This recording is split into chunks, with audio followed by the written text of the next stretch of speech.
we'll figure it out. But yes, thank you so much, everyone, for coming to join us. We actually have a full show for you as it stands right now, because a lot of news actually dropped this week. It did a lot of Suicide Squad news. Yes, there's a very, very heavy Suicide Squad bent to this episode, everybody. Yes. So we hope you like that. And our first piece of news actually involves Tom Taylor, finally announced this week. He had been teasing it previously, but now we know 100% for sure that, yes, he will be the man penning the brand new Suicide Squad series, because the book has been canceled, actually, for a bit, and it's actually coming back in a big way with what I would say is a triple star writer. It is, yeah. It's definitely got me interested in the book now. Mhm. Since I wasn't interested in that at all, because it was really just a book that was basically a Harley Quinn book. It was very unreadable. It never crossed over with anything. It Yep. never mattered.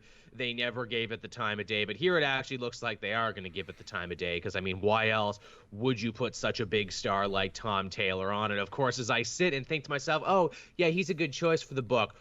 Why didn't they put him on Batman or Superman, though, or one of the Trinity? I'm like, ooh, because he's probably not exclusive with DC, and they probably don't want to put that in the hands of someone who's not exclusive. Then again, I actually don't think Gail or G. Willow Wilson is exclusive, and she's writing Wonder Woman right now, so who the hell knows? Yeah, as well as like Tom King is the person you call if you want to kill characters off.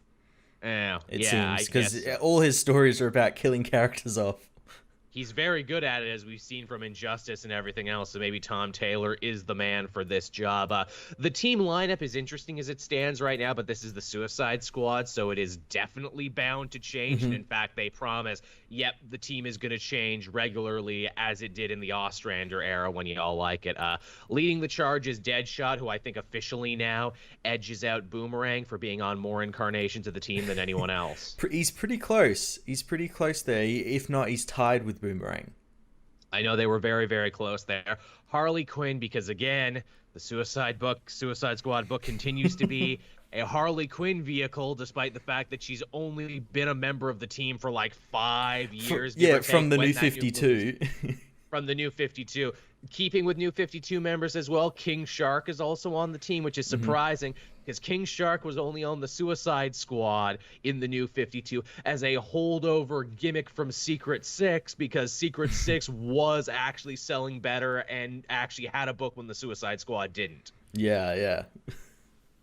So I find that very, very funny that that he's sticking around. They're rounding out the team. We've got the jobbers, basically the people who are bound to die at one point or another. We got Cavalier, a character that I totally forgot exists in He'll Space die in Force. the first page, in the first panel, before the Oh even yeah, book is open. He'll die on the cover.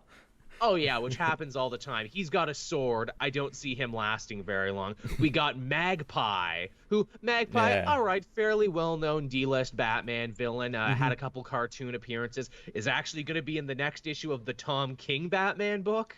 Okay. I know, very strange. Magpie, all right. Magpie, she's basically a poor woman's Catwoman is what she is. She's a female Yeah. thief who wears black and steals shiny things like a real Yeah. magpie. Yeah, yeah. And then we got Zebra Man, which is another one of those weird, like, look how well I know my continuity. Here you go. We got Zebra Man. Yeah, yeah. He'll die straight away as well. But yeah, a lot of the team is like looks like it was meant to die. But I do find it funny that like their advertising is like no one is safe, and I'm like no one is safe except for Harley Quinn and Floyd Lawton. Because they're the only two recurring men. Although, you know what? I could see them killing off Deadshot to send a message where it's like, look, he's been on every incarnation of the team, and now he's dead. We promise no one is safe, except for Harley, the fourth pillar of our company, much like Batman, Superman, Wonder Woman are always safe. Yeah, yeah. I could see that as well. But at the same time, it would be one of those deaths where it's like they're only dead for this run. Whereas they'd appear in other books probably because DC continuity at the moment's a joke. It really is. Well, we'll talk more about Deadshot when we get to Detective Comics this week, but given how they treat him in that book, I wouldn't be shocked at all if they just killed him off to send a message. Yeah, yeah. But yeah, looks interesting. I definitely want to check this one out. And I Hmm. mean, there's fewer and fewer DC books recently that I want to check out, but you know what? They got Yeah. me in. Yeah. They got me with this one. And keeping with the Suicide Squad news, we move on to the Suicide Squad movie news. We got another follower there, Annie and Jay Dialot. I know them. I've been on their show. Nice. Welcome, people. Welcome. Yeah. I swear I'm not going to stop every minute and look at the chat, everyone. But in between the news and what we read this week, I promise I'll have a look at you. So if we don't get to you right away, I swear we're not ignoring you. But the best way to make us recognize you is if you drop money in the chat, because then we get a little ding ding reminder. We do. Can't ignore you then. But we got James Gunn's Suicide Squad, and I love they're not calling it Suicide Squad 2 or Suicide Squad This is a reboot. Revolution. It's a reboot. Straight up restart, fresh start with some of the same actors from the first one, but all right, sure, yes, whatever. We get the always great Joel Kinnaman back as Rick Flag. Remember Rick Flag, the heart of the team, everyone? Vaguely, I only really remember Joel Kinnaman because his name is also Joel, so I can't really forget it. But yeah, Kinnaman's back. Margot Robbie is back because, once again, Suicide Squad seems to be a Harley Quinn vehicle more than anything else. Yeah. I really didn't think she was coming back. I thought it's like she has her own franchise now. In the Birds of Prey, she won't be coming back for this, but she is indeed coming back. They're going to shoehorn her in everything. Even like Birds of Prey, a team she's never been on, they'll shoehorn her into that. I mean, she'd never been on the Suicide Squad either, and now apparently we can't see it without her. Yeah. Margot Robbie's been busy, too. Apparently, she also wants to make a Tank Girl movie. Yeah, she's got, like, her own production company and everything, and she's looking to make a Tank Girl movie. You kind of got to love and respect the power Margot Robbie has in Hollywood now, because things she just happen. Just happen. They just appear into existence. She's like, I want to make a Tanya Harding movie. I like that story. And she made it, and it was really fucking good, actually. I like Tank Girl. I want that to be a thing. Greenlit. Can Margot Robbie like some of the things I like so they can get turned into things? Again, I'm trying to think of what a funny joke would be. Like last year, it would have been like, I like Young Justice. Can we get a season 3 of this? And they'd be like, yep. Yeah, her production company is making it for some reason. I like Firefly. Can we get a second season of that? Whatever you want, Margot Robbie. Harley Quinn is in it now for some reason. You're rich and famous and oh so pretty, and we want to give you everything you want. You're a modern-day Cleopatra. Please do not abuse this power. But yeah, so we got all the returning cast. Viola Davis is back. Good for her, because she's one of the few things that like undeniably worked about that first Suicide Squad movie. Yeah, she was pretty good, Amanda Waller, even though her stuff in the film, she didn't have much to do, but I suppose it's Amanda Waller. Yeah, hopefully they can change that a little bit. Yeah, let's give her a little bit more to do. But then we got other exciting casties in there. Taika Waititi is going to be in this. He's voicing someone. He is voicing someone. I'm just going to say, I think he's voicing King Shark. I think so too. That again, because King Shark in some of his origins has like a Polynesian islander basis. So wouldn't that be funny? This big terrifying shark creature speaks with a sweet New Zealand accent. Well, see, that's the thing. I hope they differentiate it from Korg, where it's not basically the same voice. He's just gonna be Korg, yeah. Which I'm fine with a King Shark who's just Korg, honestly, because that joke works. Yeah. I mean, they seem to be doing that joke across everything now. In that Harley Quinn animated series, Ron Funches is going to be playing him. Yeah. That's a good voice. That's a good voice for King Shark. Man, I'm loving him on Final Space this season. Who again playing a similarly huge, you think is going to have a gruff voice character, but no, he speaks like Ron Funches. Hi, everybody. I'm just everybody's sweet friend. John Cena is also going to be in it. Yeah, I wonder who he's going to play. Yeah, I wonder too. A lot of people have said, maybe he'll be a member of the Flag family. Maybe he'll be like Atom Smasher or something crazy like that. Maybe he'll be like, what's his name? The Clint Eastwood's son from the first one, who everyone thought was Dick Grayson, but was like a no-name soldier. Right, he could very well be like a generic soldier dude. Man, I'd love it if he played something like, who was the guy in the Ostrander run? He had like a dragon suit and could create tornadoes, and he was a white supremacist. I can't remember. His name is escaping me now, but he was just like, he's the sort of like weird offhand character that I bet James Gunn would love to work with. Or it's like, hey, John, you want to play a white supremacist? Okay. Yeah, it could be like a bit part, like how like Stallone was in like Guardians of the Galaxy 2 for like Yeah. 10 seconds. It's funny too that they did get a WWE superstar, but they didn't get Batista.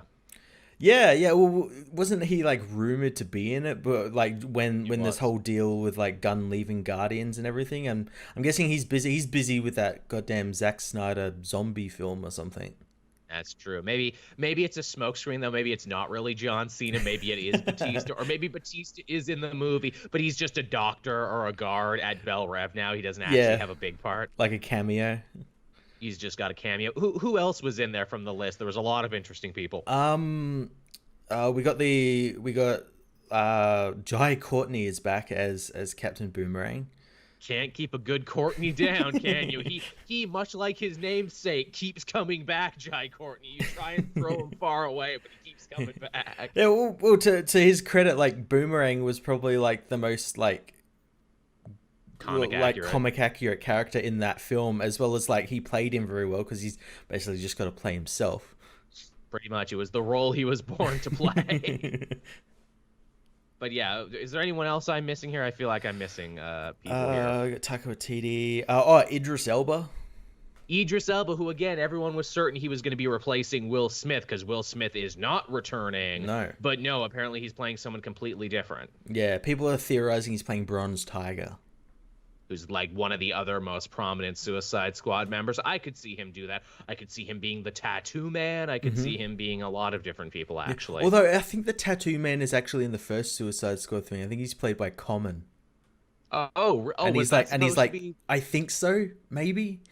I thought he was just a no-name, because everyone thought he was Bronze Tiger, but he turned out not to be. Yeah, or maybe people thought he was Tattoo Man and he wasn't, because they just like killed him off in like the first 10 minutes. Capaldi, the chat is saying that, oh yeah, yes, we got Peter Capaldi. Yeah, I'm looking forward to that. Who is he? We got a goddamn Doctor Who in here. It's a damn good cast. It's a damn good cast. It really is. Peter Capaldi is the Clock King. People have seen photos of him. He's like shaved his head, and people are like, "Oh, who's he gonna play?" Because the movie's rumored to begin soon. Yeah, he's Egghead. I would not put it past James Gunn to do that. Yeah, we got some weird like Adam West characters in here. Yeah.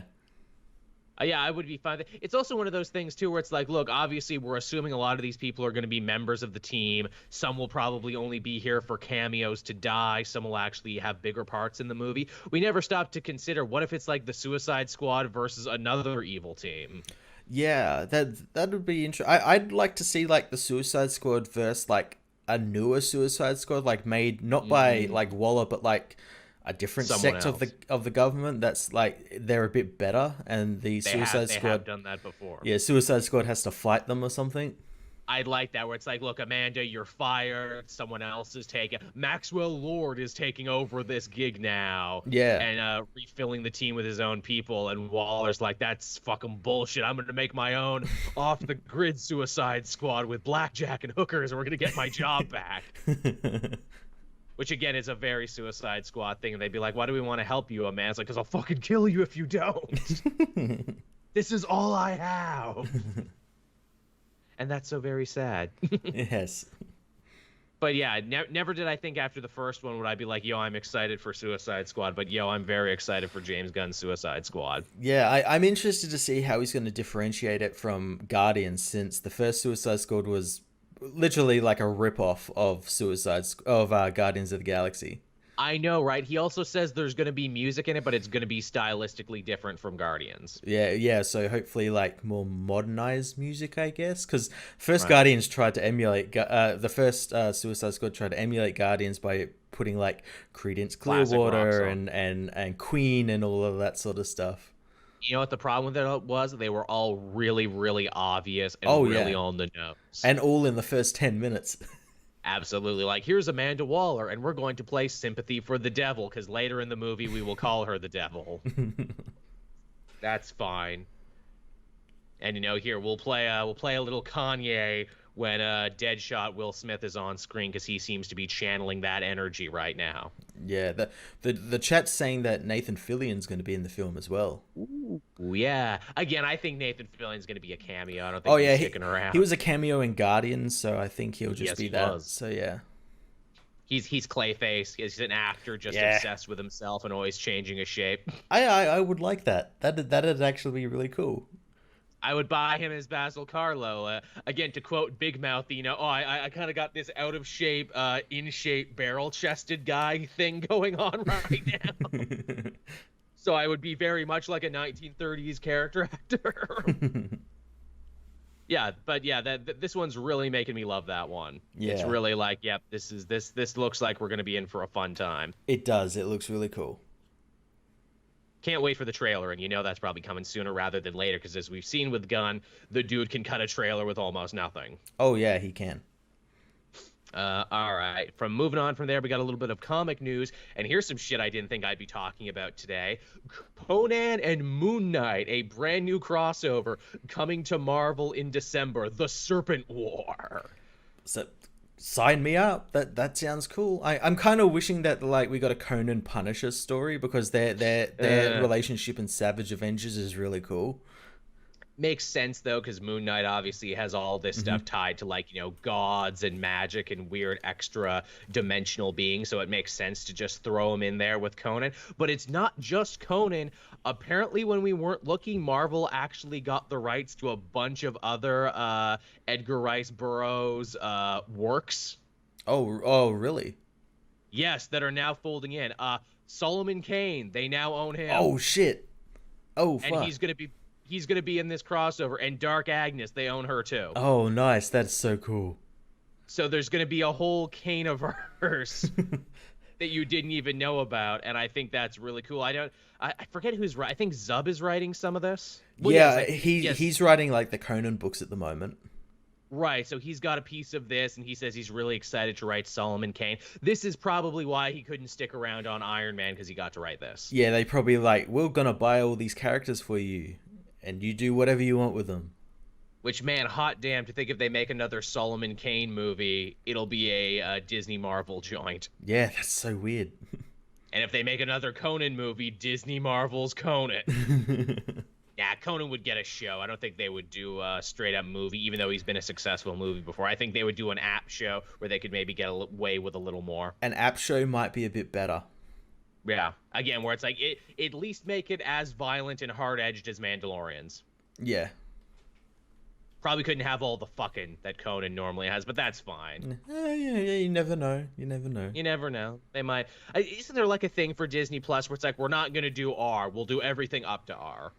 Maybe, I'm not too sure. But then again, too, it's like, don't they also own Hulu and all these other things? Can't they just put it there? Yeah, well, in saying that, I think like some of the Hulu stuff is actually coming to Disney Plus, because like people said like the Runaways and stuff is on Disney Plus, but that might be just because it's Marvel and they have the Marvel Cinematic Universe section on there, and they might just add it to that. Right. I know there was a thing too where just the other day they announced, oh, you're gonna get all of Gargoyles and all of this other stuff in there. Yeah. And I'm just sitting there shaking my screen. Give me the whole Disney afternoon. Give it all to me. Sell me back my childhood so I can pay you top dollar for it. I want to revisit Goof Troop and the Darkwing Duck and the original DuckTales. And then you can also give me the other Disney afternoon stuff that people forgot that wasn't that good. Like, what was it? The Quack Pack, where it was like Yes. Huey, Dewey, and Louie when they were older, and like you look back at this and like, this was a bad idea. Yeah, that didn't last very long. Yeah, I can see why they threw this under. What is it? Annie and Jay Dialog in the chat saying anything to a good adult will go to Disney Plus Plus. Yeah, the newer streaming service. Yeah, it's an app on top of the app. Disney After Dark. Man, they joke about that, but if they did that, people would totally fucking jump on that. Oh yeah, like their version of Adult Swim or something. Yeah, Disney Dark. But yeah, so there's your Conan news, everyone. That's just going to be pretty solid. Also, too, from the world of DC right now, Year of the Villain, a brand new event spinning out of the pages of that. Arisen, written by James Tynion, and this is basically going to be continuing what we've seen with the Batman Who Laughs and his serum to convert people to the dark side. He's basically built an entire evil Justice League now, and they're going to be fighting Lex and the Legion of Doom and everyone else.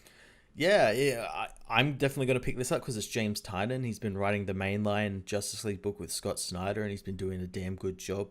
So much to the point where, like, I have to always check to see who's writing the issue because they write so well together. He's also been killing it on Justice League Dark and just been putting in work forever. I'm glad to see him finally get to helm his own event. Yeah, and a big event as well. It's like a pretty big event that's tied in with all these other things as well. It's funny, you know, it's called Year of the Villain, but in the back of my mind, I keep calling it Month of the Villain, and I'm like, oh no, wait, they're actually serious. It's going on for a whole goddamn year. Yeah. It's weird because it's basically a retread of what they did in the New 52, except it's a year. It's stretched even longer now, and in the back of my mind, I'm like, God damn it, are we really? We're really going back to, you know, the dark multiverse and the Batman Who Laughs. Didn't he just get an event in a mini series? Well, I guess he's the new hot commodity now. Can't stop this train. And he's technically the main villain in the Batman Superman book as well, and then all the infected stuff that's coming out of that, and. Can't get rid of him. Oh, we also got the rest of the team too. It's Donna Troy and it's Commissioner Gordon. And Commissioner Gordon, it's great because we see on this cover they all kind of got updated costumes and everything. Yeah. Gordon's is really interesting because he's just a dude. He's wearing what looks like a Dr. Hurt mask, and I'm like, oh, that's kind of fun. Yeah, that's like the only thing that's changed about him, or apart from the fact that he's wearing like black trench coats now, and he's got like a mask on. So like, what's he gonna do? Is he gonna be like the mastermind a little bit? I guess. I mean, as we've seen before, like, again, as much as people don't like it, in the DCU era, when he got fucking shredded and got his own bat mech and started fighting crime, Gordon can tussle, man. Gordon can go for it. Yeah, I'd love if they brought that bat mech back. They did for a little bit there in, like, the start of Rebirth in Detective Comics. They did. But yeah, it'd be really cool if they, like, brought that back and he uses that. Tynion is writing it. Tynion studied under Snyder, and Snyder invented it, so probably. Oh, I hope so. And he gets the Batarang gun again, and oh yeah. Well, only now it just fires bullets. No. Oh, now it fires like those nth metal Batarangs. Oh, the ones that are all barbed and shit. Yeah, oh, I like where you're going. And turn people into the dark versions of themselves. Oh, I like this a lot. See, I like that too, because again, even Snyder brings this up at the end of his series, where it's like, look, if anyone loved Gotham more than Batman, it would be Gordon. Now take all that love, invert it, turn it into hate, and what do you got? Yeah, ooh. You got an actually pretty scary villain. Yeah, it also makes me wonder, like, what's going to happen with James now, since, like, he was kind of on the mend at the end of Batman Who Laughs series, so is, like, he going to help, like, Batman and, I guess, Superman and all these people deal with that, or is he going to be the one to confront his father? Yeah, continuing his, like, turn to be a good guy and everything. Yeah, that would be something. Or, hey, you know what? He can become the new Nightwing, because Nightwing's not Nightwing anymore. That's true. Although he might be Nightwing very soon, though, because they seem to be kind of wrapping that up a little bit, I think. They seem to. They made him a Talon, which it's funny. Apparently that's going to stick for a while, because his new Talon costume actually shows up in Justice League when Luthor gets all the villains together. Oh, really? Yes, you know, because he's got a big, stupid owl head that looks uglier than anything we've ever seen. Which only strengthens my theory that they're secretly, well, not so secretly, trying to fuck Dick Grayson. Look, you're going to think your name is Rick, and you're going to stop being Nightwing. Okay, well, now you're going to be Nightwing, but you're still going to be Rick. Okay, now you're going to be a Talon, but you're going to have the ugliest Talon costume imaginable. Which is extra depressing because they have drawn, like, what-ifs of what his Talon costume would look like, and it looks great. Yeah, it does. So they actively went out of their way to make it look bad. Yeah, well, you've got to fuck the Dick Grayson, because Dan DiDio doesn't like legacy characters. Yeah, damn him for existing, and damn him for being so popular that we can't cancel him. The way I want to. But yeah, that would be crazy if James Gordon Jr.'s like, I'm Nightwing now. Yeah, that would be really crazy. That would be pretty cool, though. It'd be really cool. It would be cool, and in the back of my mind, it's like, wow, so you took Dick out of his like classic position and you put an actual reformed serial killer in it. Amazing. And it's still somehow better. And it's like, well, it's better than Rick, I guess. All right, what else we got going on here? Speaking of things we don't like and crazy editorial decisions that make us scratch our head and go, what? Superman apparently is going to reveal his secret identity to the world this fall from Bendis and also Greg Rucka. Yeah, again. Did we not just do this? Literally, like the last 10 issues of the New 52 run of Superman and Action Comics was about this. And did we not just in 2017 with Superman Reborn put this genie back in the bottle in like an actually satisfying way? Yeah, and now we're completely undoing it all. It's great to know, and I mentioned this last time, that with that Rogol Zar reveal, it's officially just about a year since Bendis took over Superman, because he started writing Man of Steel in September last year, and now we're in September again. So it's great to know only a year later, and Bendis is completely creatively bankrupt and out of ideas for Superman. It's gonna reveal his identity, I guess. Yeah, I guess that's where you go with this character, What else do you do? Yeah, I don't know. Fuck him. If there's one silver lining in this, it's that when they talked about this, they say that Greg Rucka is involved in this too. And I'm like, okay, did they finally make Bendis accept a co-writer? That sounds like it, because if Rucka's involved, it could be good. It could be at least somewhat compelling. Yeah, because he's writing Lois Lane. The Lois Lane book is really great. It's really great.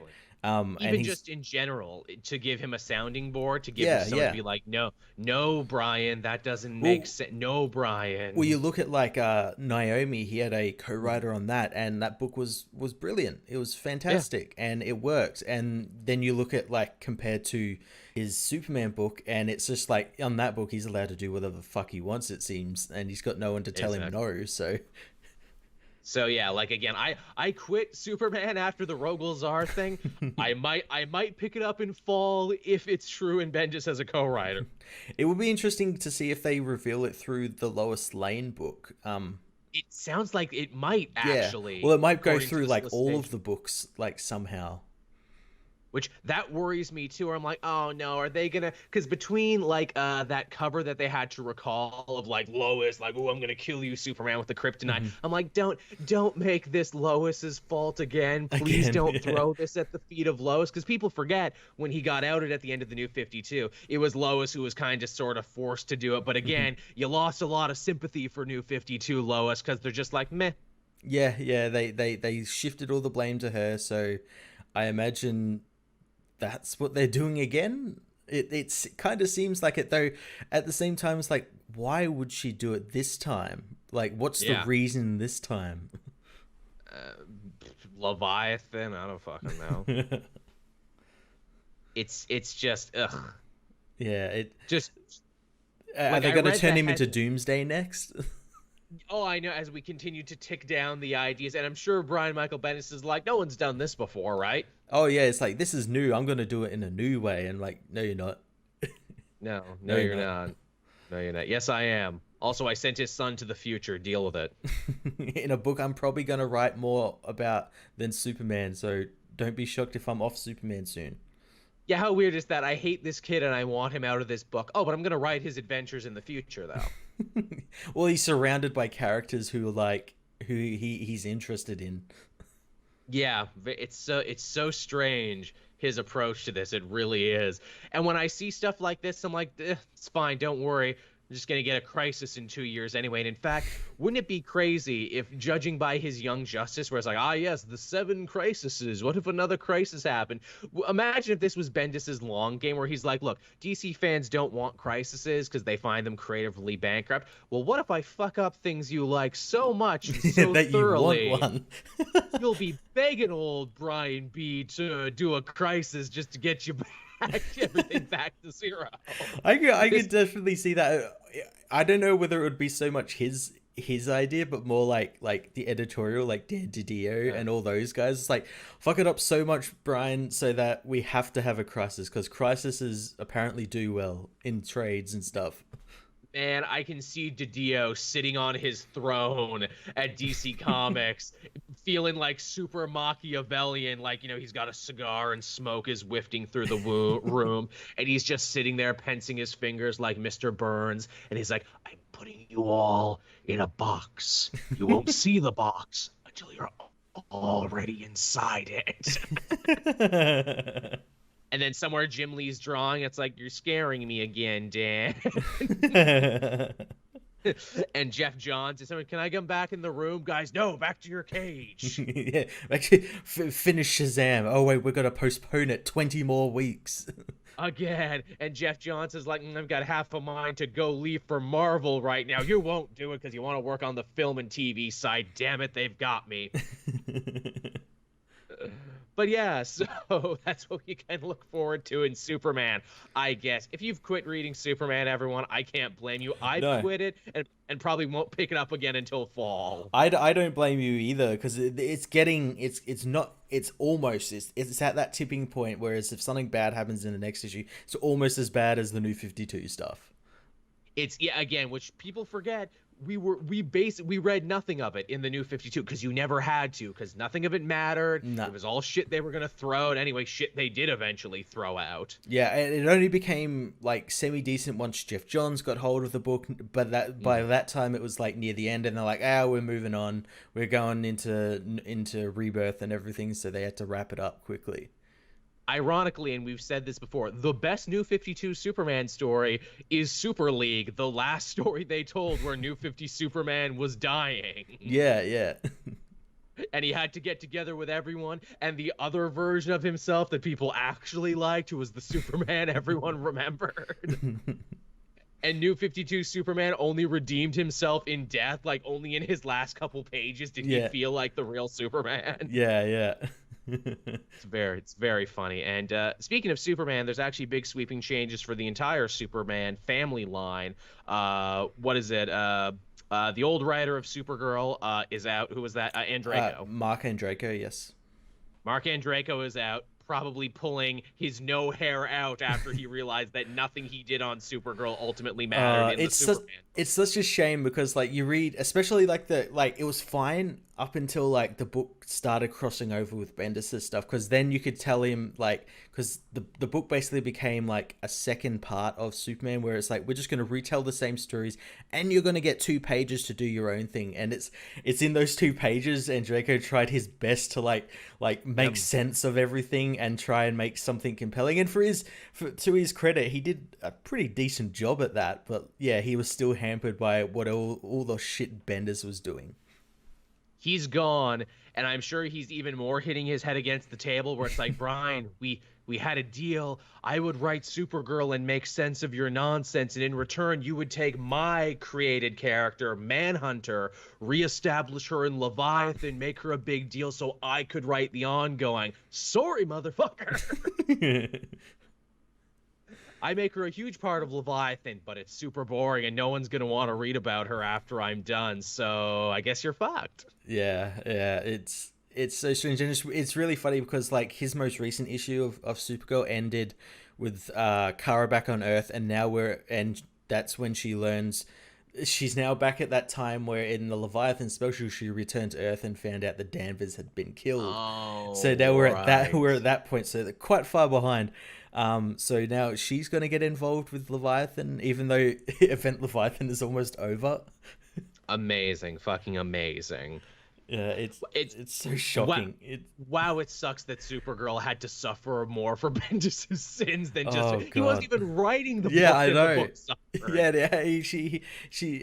it was awful. It was awful. But yes, it's not Mark Andreyko's problem anymore. He's out come December, and Jody Houser is in. Yeah, that's really cool. I'm looking forward to seeing what she's going to do there. I'm wondering whether she's going to pick up like where his story leaves, or just like go like, no, we're going to start like something new. It sounds like new writer, fresh start, and I hope where it's like, okay, so Supergirl, remember how we said we'd bring it closer to the Superman book and that'd be great? Well, let's put it over here now, where it can hopefully do better, maybe get a little bit more eyes on it due to the success of the show, because that will be coming back soon as well. Yeah, it's very strange, and I'm intrigued to see what they're going to do with it, because they can't really do National City stuff because that was done in the Steve Orlando part of this, the first part of this run. So it'll feel like it might be aping that. Can't send her to space because that was like New 52 stuff. Nope, did it. So like, what are you gonna do with her? That's just the life and times of Supergirl in general in DC comic books. She has always been a woman without a planet, a series adrift. Remember when she was like a clone and a fire angel and like all this other stuff? Yeah, she became a Red Lantern for a spell there. Her book is just constantly, hey, Supergirl, can you do something that you haven't done before? Sorry. Yeah. I don't think you'll find another character who is so consistently printed and yet has such an inconsistent status quo. It is very strange. And They're just always think someone throwing would be able to lock something down for her that's like definitive, because she's like a Superman family character. You've got all this like stuff you could do with her, but nothing's like been done. It's true. It's the damnedest thing that Supergirl is always having to be this long-suffering character. And then it's even more fucked up, too, where it's like, yeah, Supergirl, but I like Power Girl more, her Earth 2 counterpart, who is the same but is different. Yeah. It's just hell being her. It really is. All right, what else do we have going on after that? Our last piece of news, the DC solicitations came out, everyone, if you couldn't tell, and this is why we're talking about all this new stuff coming down the pipeline. But everyone's favorite crazy uncle, Frank Miller, stuck his head out from the abyss and said, Dark Knight returns, the Golden Child coming soon. Who asked for this? Who was that one person that Frank Miller heard, like in a drunken stupor, say, I want a sequel to Dark Knight 3, and he's decided to do it? You know what it is? It's clearly the fact that to do like Master Race, they promised him, where it's like, look, we really want one for the anniversary. We really need one to balance the books. Do this with Azzarello. Azzarello will do most of the work, and we promise we'll let you write your own down the line, and that's what this is. Yeah, it kind of, or maybe he's like, I would do a Superman book so that you can do it. You can do a Superman Black Label book, but you have to write a sequel for this. That's also likely too, where it's like, look, even though there have been more bad Dark Knight Returns books than good Dark Knight Returns books at this point, they still always make money because everyone apparently thinks that you'll make Lightning strike again, even though you haven't made it strike the last 5 times. Yeah, the 6 times the charm, Joel. Six times the Golden Child, which again, I cannot hear the name the Golden Child without instantly thinking of the Eddie Murphy movie. I'm like, is Eddie Murphy gonna be Batman now? Is that the new Black Batman they talked about in 2020? Yeah, they're actually making Eddie Murphy Batman in real life. They got to kill his parents. They're gonna move into like a shitty city. Let's see if it pays off. And I mean, yeah, okay, I guess it's nice to see Carrie finally, take up the reins of Batman or Batwoman, as the case may be, because that's always where it was kind of headed. But at the same time, too, it's like I don't know if I want to see 70-year-old crazy as a shithouse rat Frank Miller trying to tackle what it means to be a woman in this day and age. Yeah, well, he knows. He's got his hand, his wrinkly old skeletal hand on the pulse. Oh, he's got his wrinkly old skeletal hand somewhere, all right. And it ain't on the pen, and it ain't on the keyboard. But apparently as well, it's got to be more based around the Superman family as well, because thanks to Master Race, we got Jonathan Kent there now, and Superman's daughter, I can't remember her name, Lara or something. Yeah, the one who's half Amazon and the one who almost ruined everything. Yeah, they're going to be a big part of this book as well, because it's set just enough time where Jonathan Kent's powers are starting to develop. Cool, I guess. Cool, question mark. I swear I've given all these Frank Miller things a chance, and I swear I've also always quit after like one where I'm like, that's enough, I'm good. Yeah, well, see, that's the thing. Like, you like read his like current Superman book, year 1, and it's like this is pretty good. Like, it's pretty reserved for Frank Miller, and he's like kind of understands the character. It's like, where was this Frank Miller like all those years ago? Where'd he go? Yeah, like that Black Label Superman book, it is the best thing he's written in a while, but at the same time, too, in the back of my mind, I'm like, this feels disingenuous of you, Frank Miller. This feels like you putting yourself through a filter where it's like you're trying very hard to push the crazy down, and so all of this feels very plastic. He was sober when he wrote that. He was sober when he wrote it, where, I like Sin City and I like Dark Knight Returns and his original Daredevil because it was raw and gritty, and like Frank Miller trying to even sand off his own points feels weird, but it's like, well, when he doesn't sand it off, though, you just get pure nonstop crazy like Holy Terror, and no one wants to read that. It's just like, dude, can you just retire, and can I not just keep the memories? Why do you have to keep coming back and making me sad every couple years? Even when he's long dead, they're going to be announcing books he's writing. Oh yeah, from his sock drawer we have scripts that we're writing. Or it's like at least stop doing superhero stuff. Like you used to do creator own shit. Like do Ronin 2027. Do we really want his creator own shit? Remember Holy Terror? Fuck yeah, when you try. Well, he originally writ that as a Batman story, and DC's like, oh no, this is much too racist. We can't do this. It's like, fine, I'll make my own series with blackjack and hookers. Look, Frank, how about you just rewrite RoboCop 3 again? How about that? How about you just do us another take on RoboCop? Third time's the charm, People forget he did RoboCop 3, which, man, he did RoboCop 2 as well. Yes, he did. That's hard to believe looking back on that now. Is it, though? Is it? No, not really, because that third one is just a wash in Orientalism. So, yeah, this definitely feels like this man wrote this. But, yeah, so Golden Child coming soon. A book I'm not going to read, but I'm going to love it when Matt reads it or when Comic Pop does a full version of it. Sometimes a book like that comes out, and it's like, ooh, I don't want to read that. I'm going to love watching someone else. Yeah, I'll probably definitely read it when it comes out in 10 years or so. Oh, Live to Rock 23 reminds me of the thing he did Xerxes. Yeah, did Xerxes ever come out? The origin story about Xerxes from 300? I think it did, but like no one gave a shit. Yeah. I don't remember, I remember hearing about it and then like when it was announced and then that was it. Which I guess that's why he doesn't do creator-owned things anymore. I guess that's why. Because he writes Xerxes and nobody cares. Which again, Xerxes, it's like, hey, this really problematic version of this real historical character that I wrote that has nothing to do with actual real history. Well, now I'm going to do his origin.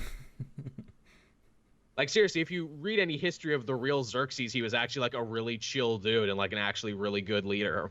No, weird pervert guy. Yeah, weird giant pervert played by the dude from Lost. Which is hard to believe looking back on. Is that dude in anything anymore? Where did that dude go? I have no idea. Where did most of the cast of Lost go? I don't know. I always thought they're all lost. They're all actually lost. Matthew Fox, where are you? Meh. Yeah, he could have been a really good superhero at one point. Now he's, I don't know where. Actually, no, he was in Bone Tomahawk, Matthew Fox. He was actually he really was too. Yeah, that's right. You couldn't tell because he had a fake mustache on, but he was good in that. All right, so yeah, that's the news for this week, everyone. We'll hop into what we read this week, but before we do, let's take a look over to the chat and see if anyone has any interesting to say to add to the show. Let's take a look. Amazing Spider-Man says Grant Morrison for Superman. We got it in the New 52. Yeah, and it wasn't that good. No, it was a little bit better than the actual Superman book, but still, they were definitely creatively hampering him. If anything, though, there's probably a good chance, again, if they're looking for someone to shake up Batman once King is done, I would love it if they're just like, and Morrison's writing again. I'd be down for that. I would be too, and it's also like, what's the best way to make people forget about the controversial Tom King run? By putting Morrison back on it. Yeah. Because then that's literally all anyone is going to talk about at that point. Yeah, Live to Rock says put Fraction on Nightwing. Matt Fraction. Oh, man, that'd be... Fraction doesn't really... Well, I mean, Fraction is doing the Jimmy Olsen book, but again, I don't know if he wants to hop right back into superheroes. He seems to just want to do fun, like, fringe books. I'm cool with that. His Jimmy Olsen book is amazing. Also, too, with him and his wife both working at the company right now. That would be ideal. Yeah. Well, it would never be done. I think Dan Slott could write a banger of a Superman story. Yeah, I think he could do a pretty good swing. He's a fan of Superman, yeah. He is. And he Yeah. has written Superman before, because he's written the Superman Adventures, the animated series comic that was at for a time. Indeed, he did. So he has what is it? Actual history with the book. It is funny, you know. You almost wish like it could be like sports, where like the two companies could trade writers for a couple years. Yeah. They have a big trade conference. Yeah, we'll trade you Dan Slott for a couple of your new young guns there. Hey, can we just give you back Bendis? Is that how it works? Can we just give you him back? Okay. No takesies backsies. It's okay. No, we've got Jonathan Hickman now.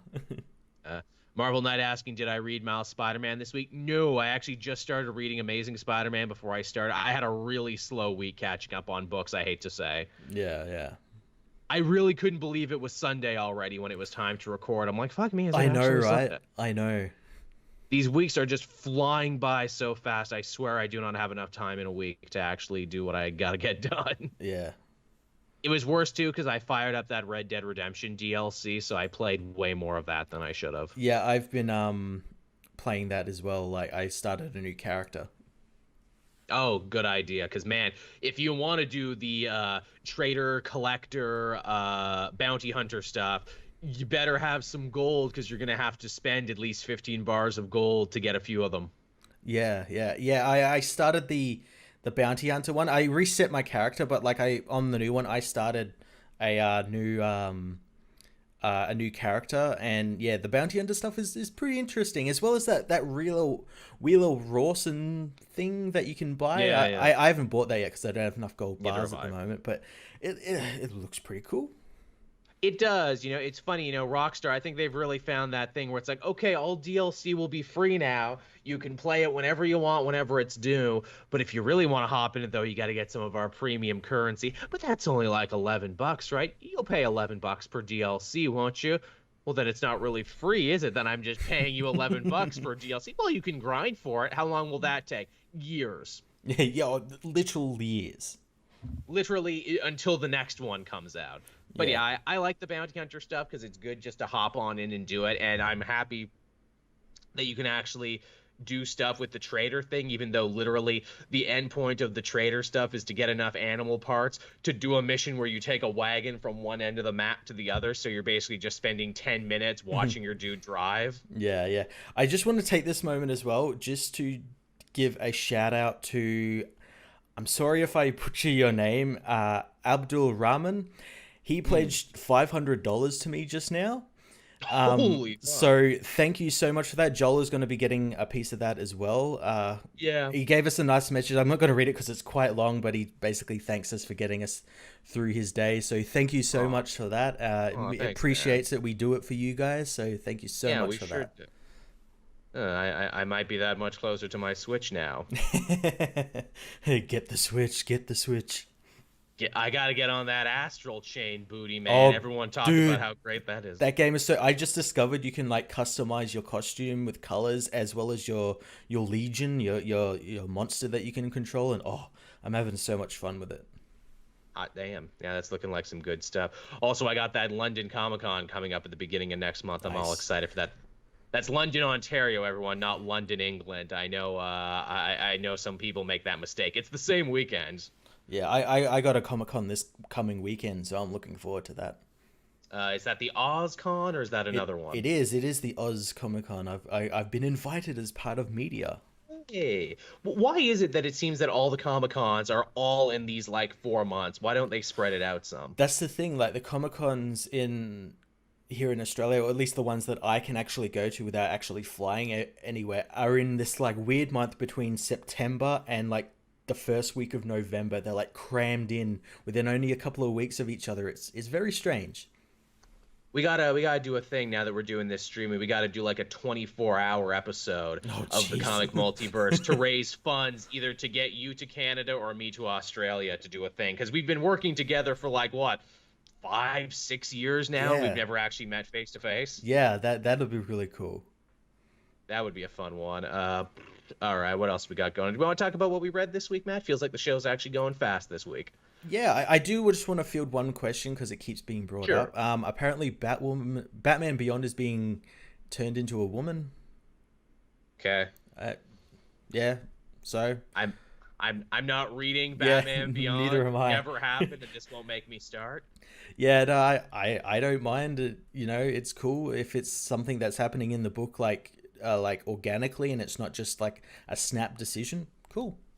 I mean, also too, it's like, look, it's Abnett who's written the bulk of that book. Yes, I I think so.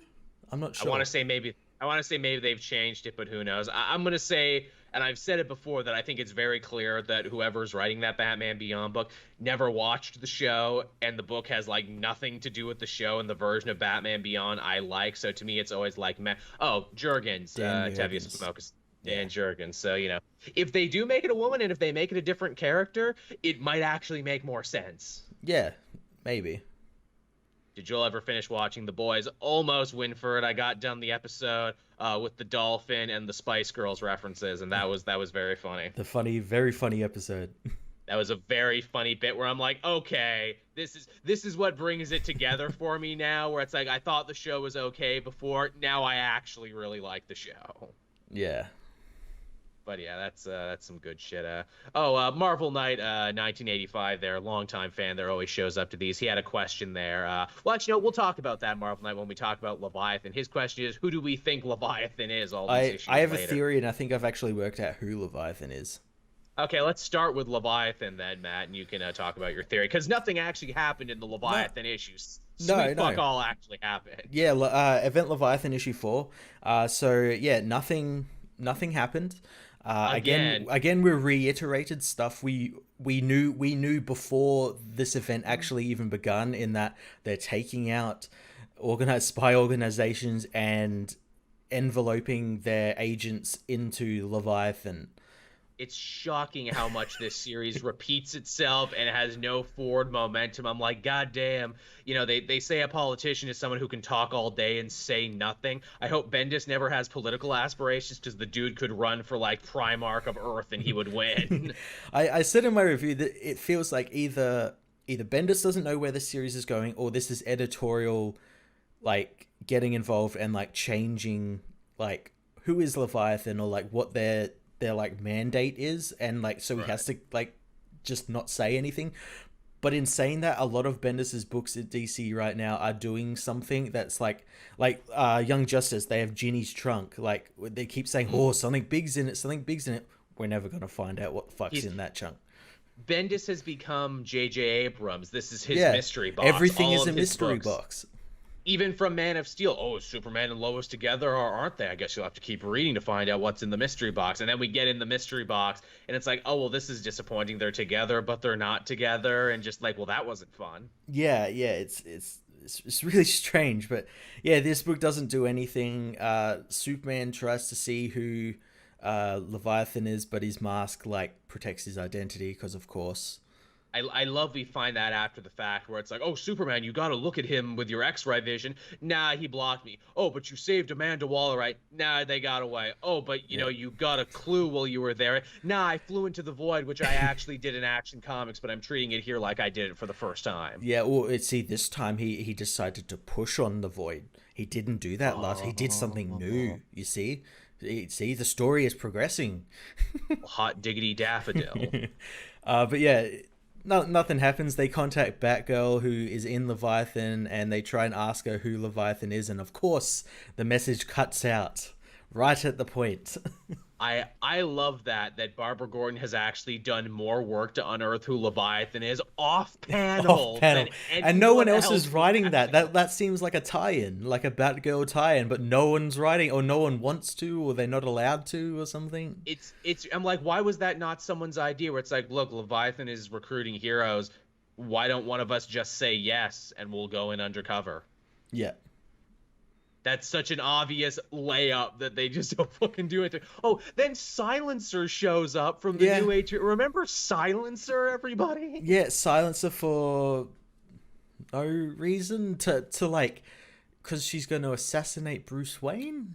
And we have no idea if that's related to Leviathan or something completely different. Yeah. So, but yeah, it's some hot and spicy bullshit. But who's your theory of who Leviathan is, Matt? And will it save the series? It probably won't save the series. I think it's the original Manhunter.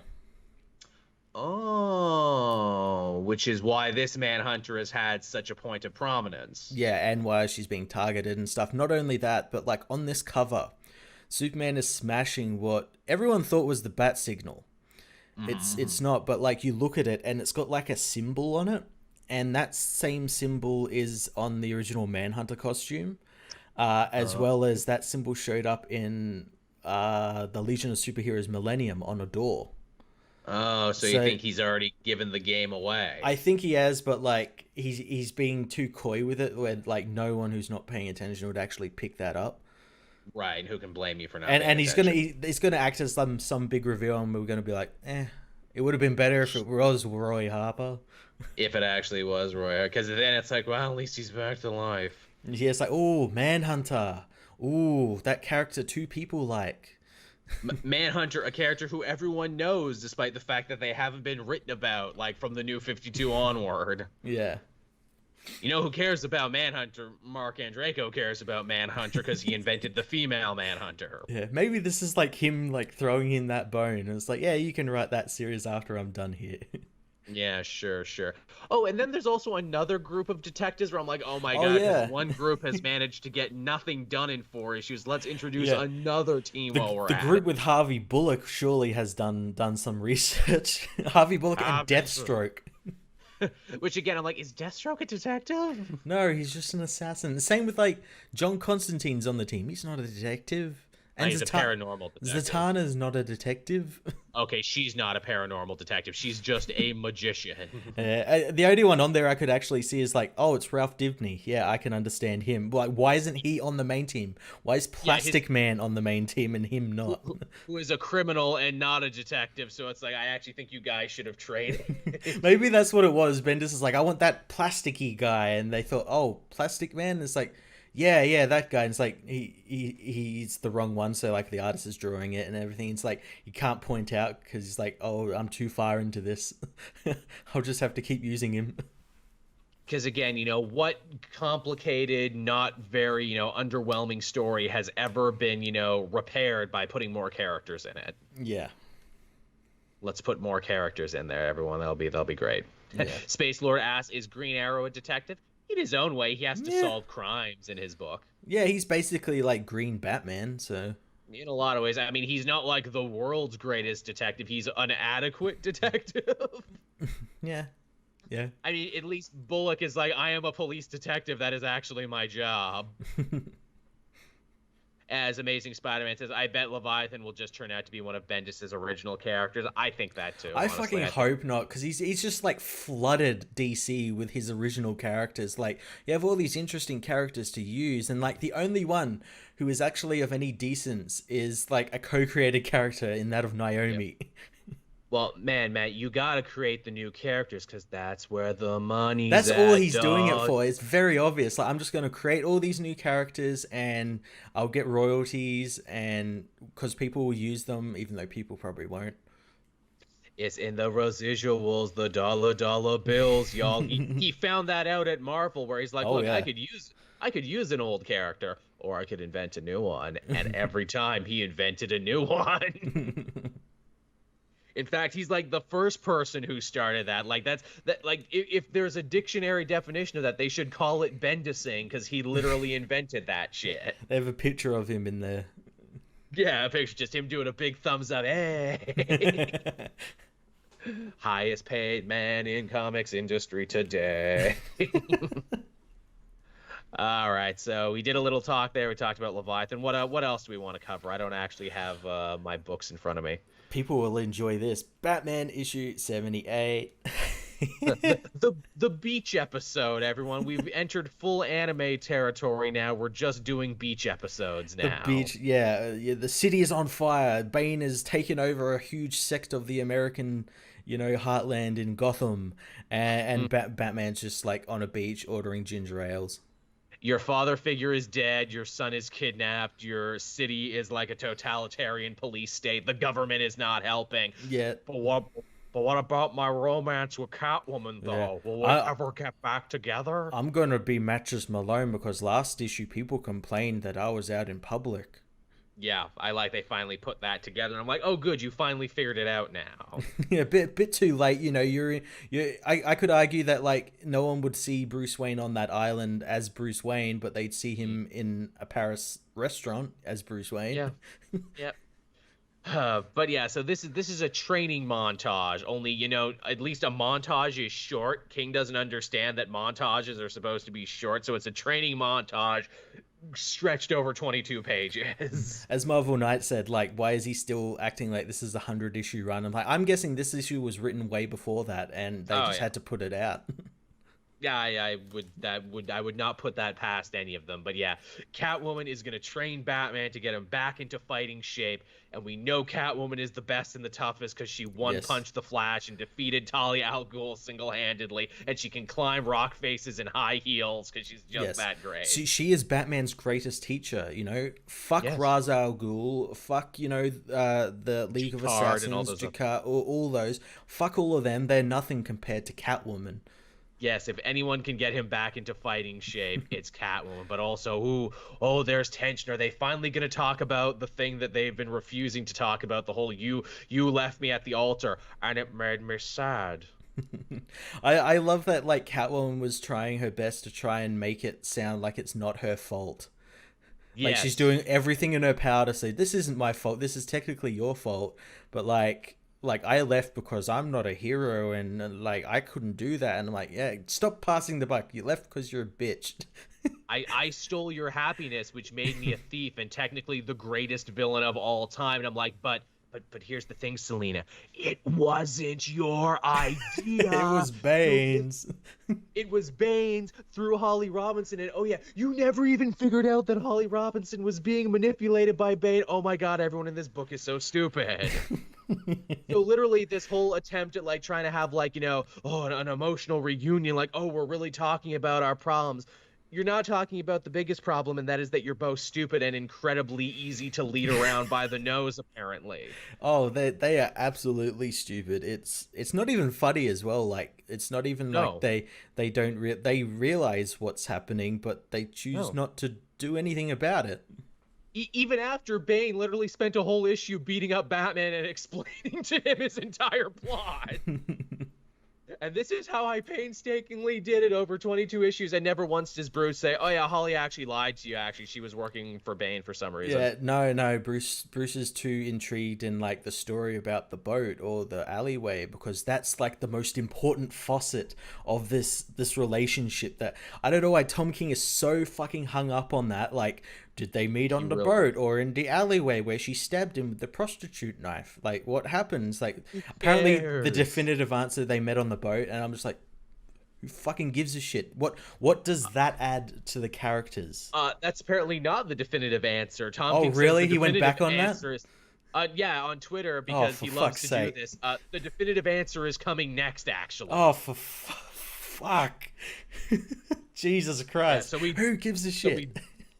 Apparently Tom King cares, and he's gonna make you all care. It's like, remember the first time they did that? It's like, oh, that's a cute little continuity joke. Did they meet on a boat during the Golden Age when she was like robbing some old lady of her jewelry, or did they meet on the street in an alley during the Frank Miller era? Oh, that's cute, because continuity is in flux and everything. But then it's like, yeah, none of it matters. It was cool at the start because it was like it was kind of flirty with them still like deciding whether they're going to get married, and they were like flirting with each other, but then he just kept going at it and going at it and going. I'm like, who cares? It doesn't matter. You've ruined it. It's not cute anymore. My favorite bit too, and again, this issue probably more than just about everything else, is this issue is so overly pleased with itself in the way that early on in the book, Batman's like, oh, we have to be on the beach because, the answer to defeating Bane will show up on the beach if we just stay here long enough. And then later they're training with batarangs, and Catwoman's like, oh, you got to hit me because,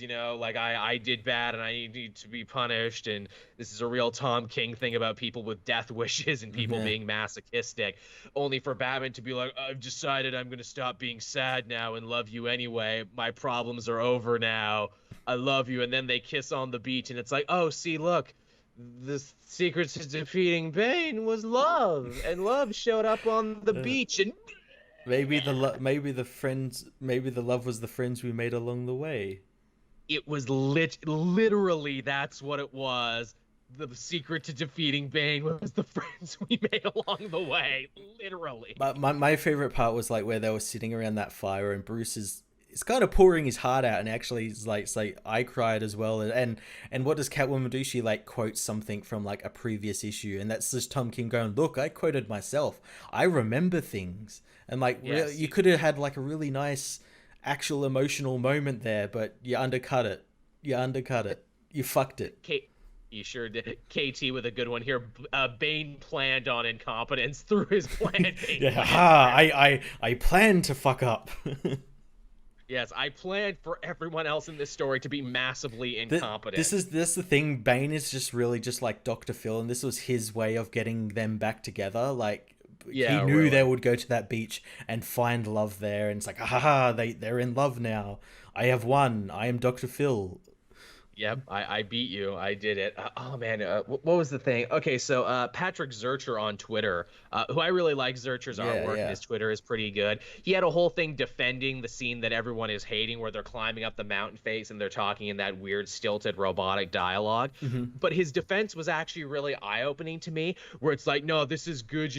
That comics aren't written for 12-year-olds anymore. This is for adults. And I'm like, okay. But then it's the next things he said that were really telling, where it's like, words aren't important in this series. Everything is told through art. And that's why, King works with the best artists in comics today. And I'm like, okay. Okay, now this is starting to make sense. This is why the artists are the loudest in defending King and the writers stay kind of quiet, because King is basically doing Marvel method, where that's, I'll write a story, doesn't matter if it makes sense, draw your heart out. And indeed, nice looking issue. They've all been nice looking, but boy, has the actual story content been shitty. Yeah, I find that kind of like a cop out in a way, because comics are writing and art, and two of them, and if one lacks, the other one lacks, and of course the writing lacks, so it's then put on the artist to basically do everything, and that can only go so far. Yeah, it really is true. But yeah, I just thought that was such an interesting little distillation of this series, where it's like, yes, a lot of people who are all, into like artist rights and artist theory and everything, where it's like, no, this is good because the artist was allowed to do whatever he wanted, clearly, and the writing came second. Yeah. So I'm like, so it's 90s comics is what you're saying. You want to return to the day of the superstar artist where they had all the power. Yeah. All right, you do you, man. Weird flex, but I mean, at least it's almost over. It's a couple more issues to go.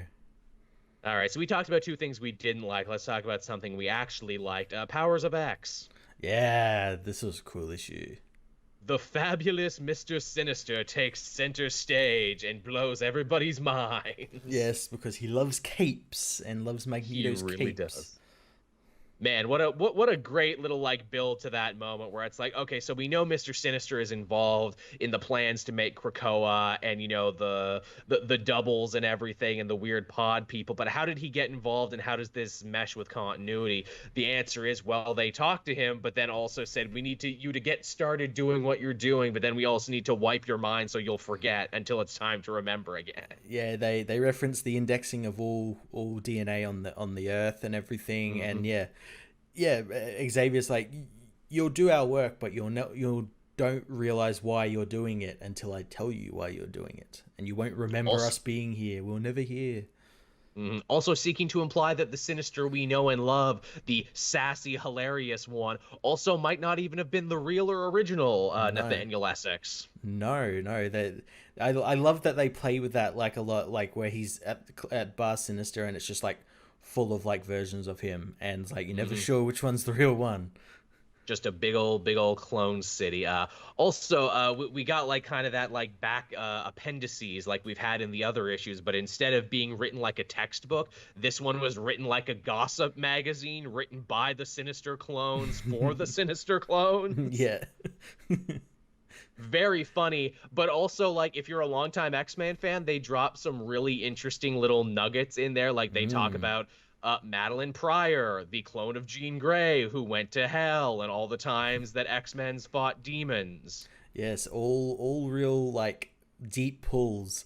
And again, like Jonathan Hickman trying to make sense of it all, of this really weird history that X-Men have had. They say that the Mr. Sinister that spliced himself with mutants actually got his mutant gene from Proudstar. Yeah.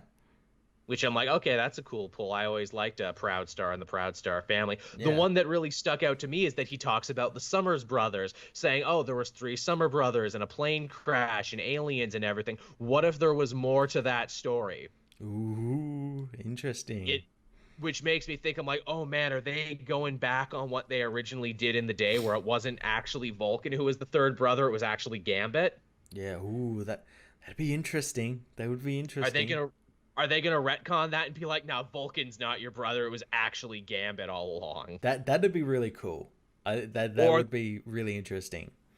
Or there was more brothers or something like that. I don't know. I wonder if they're still gonna keep all the stuff with like oh, Scott's father is like in space and is kind of like, you know, Peter Quill's father, and that he's like a weird like gunslinger in space. I think they will, because obviously we're seeing him in all new X-Men 1. That's and true, the yeah. whole Summers team. That's true, yeah. That because I really enjoyed that part of like his history, and it's relatively new, in terms, but yeah, it was quite interesting. There's a lot of fun stuff in there. And then we get a whole other backstory history of Krakoa. Yeah, Krakoa, the island, and how we learned that Xavier's kind of been chatting with it and kind of befriended it, and we learned a bit about its history. Yeah, it used to just be the landmass, the one landmass in the world, until Basically demons... Pangea. Yeah, it was Pangea until demons cracked it open. Yeah, demons crack, and then Apocalypse, the first mutant, fights them off and is like a hero. With the original Horsemen of the Apocalypse, who they also make a point of saying the original Horsemen are the most powerful. Yeah, and they it's possible they might still actually exist, because they were left to like guard the chasm where they put, what was the other part of the island called? Akara or something? Or... It had like an ancient Sanskrit name. But yeah, Krakoa has a twin that broke off from it when it was Pangea, and that twin got sent to hell. Yeah, and the 4 Horsemen, the original 4 Horsemen, are like guarding it and guarding its lockup. And I'm like, that sounds dope as fuck, and you know we're gonna see that at some point. Yeah, and as well, Cypher's being useful again. Wow. Okay, Hickman, I thought you were amazing. Now I know you're the best, because you made me give a shit about Cypher, who I've always joked is the most useless X-Man. It's really funny seeing Cypher again, because like the last time I saw him was in that Hunt for Wolverine section, book, where he was like addicted to the internet, and Matt Murdock helped him with his addiction and helped him like teeth off the internet. Yeah. And in that series he was like a bearded hobo, and now he's just like a clean cut like 20 something. How he was when he started. And they also seek to imply that Cypher has been in on Xavier and Magneto's plan this whole time. He's like the one responsible for like the language. The language, and like gathering like diplomatic relations with Krakoa, because he's been there talking with it. Yeah, so he's actually very useful. Good on you, Hickman, for making me give a shit about Cypher finally. Also, I want to point this out. I don't know whether it's confirmed or anything, but like Cypher, his costume in this shares design elements of Phalanx. Yes, he's got a bunch of robot shit, which again, he's also oh god, what's his robot? His robot isn't called Warlock, but he has a big long history with the crazy robot guy, and they were in X Factor together. I assumed, I'm like, is he wearing the robot guy, because he also had very similar stuff. Yeah, because the Phalanx, like his arm is like the same, like it's drawn the same as Cypher. So it's like Cypher, like, is this some like offshoot of Cypher? Is Cypher somehow been absorbed? Has that robot been absorbed or something? Yeah, okay, Warlock. Yes, Warlock was the member of the Technarchy, a race of mechanical organisms that survive by infecting living creatures with techno-organic virus before draining their life glow. Yes, he was a big thing. What is it? In the New Mutants back in the 80s under Claremont. So, and we're getting a new... That sounds a lot like Phalanx, like what their whole deal is, where they assimilate technology, and if it's good, they'll put it into the larger collective. Right, because him and Doug had come together and they formed Douglock, which was just the two of them fused together. Which makes me think, I'm like, are they already fused together? And they had a whole thing with the Hellfire Club and Captain Britain, and we're getting a new Captain Britain. So, Yeah. a lot of places they could go with it. Yeah. Yeah, I assumed he was just wearing Warlock. Yeah, yeah. It's intriguing to see what they'll do with that, because it seems like, because it's not something they hid either, because it's right there, and it's like, oh, yeah, those two things are quite similar. And again, to bring it back to the Phalanx there, we go back to that far future there where it's like, oh no, is Earth and its people going to be absorbed into the Phalanx? No, because we're offering up the elder of these blue-skinned aliens who's like super smart and will help feed the hive mind. And we discover, wait a minute, they've been doing this over and over again. They've been moving the elder's consciousness and basically been faking out the Phalanx for years. Yeah, trying to like stave them off, basically. Which also tells them, like, oh, so in the future you have the technology to move people's minds around to different clone bodies, huh? Maybe like how a certain group of X-Men are going to cheat death? Yeah. Interesting, huh? Yeah. Which asks the question where it's like, well, wait, did someone get that information and go back in time with it? Was that another Moira joint, or is this just where that technology can go? Yeah. Well, it's like involved with Nimrod and everything, so I imagine it is like tied into that. It's a hell of a thing. Yeah. It's a hell of a thing for sure. JT Wizzy asking, though, would it be interesting if the Twilight Sword and the All Black, the Necro Sword, were the same thing? That'd be pretty cool. Again, bringing in the Jason Aaron stuff and be like, no, we remember this too. Yeah. Ooh, speaking of Jason Aaron, let's talk about King Thor, issue 1. Yes, King Thor, the brand new mini-series that seeks to close the book on Jason Aaron's time on Thor, which has been going for almost a decade now. Yeah, this was a fucking awesome issue. It was, and what I really like about it is that it does not waste a second of time where it's like, look, you want to see Thor and Loki fight at their most powerful. You want, like, straight-up death battle, DBZ. Yeah, you want Dragon Ball Z stuff? This is it. Well, you fucking get it. And then after you get it, don't worry, we also have a story going on here too. I like we get to see the Thunder Sisters again. Yeah, they're like doing like their own thing where they're like trying to see if there's any gods left to help fight against Loki and all that, and they end up going to Omnipotent City, which is basically just a city of the dead now. Just another thing that Aaron created very early on in his run, and they run into the Librarian, who is still Shatterack, who, hey, he survived Gore the God Butcher back during the day, and Thor got him the job at the library. And he's like, maybe this was always the thing with the Necro Sword, how it passed from Null to Gore to Galactus to Ego, now to Loki. Yeah, this is the thing. And I like that he gives the sisters like a book, and it's like, oh, the history hasn't been rewritten, but the newest chapter is about Loki. So you got to like catch up on what's been going on. And he ends up dying, blowing up Omnipotent City because he's the god of bombs. Yeah, which again, great callback to that to the God Bomb storyline, which was volume 2 of Aaron's run. Yeah, that was really cool. The Thor Loki fight is so damn awesome.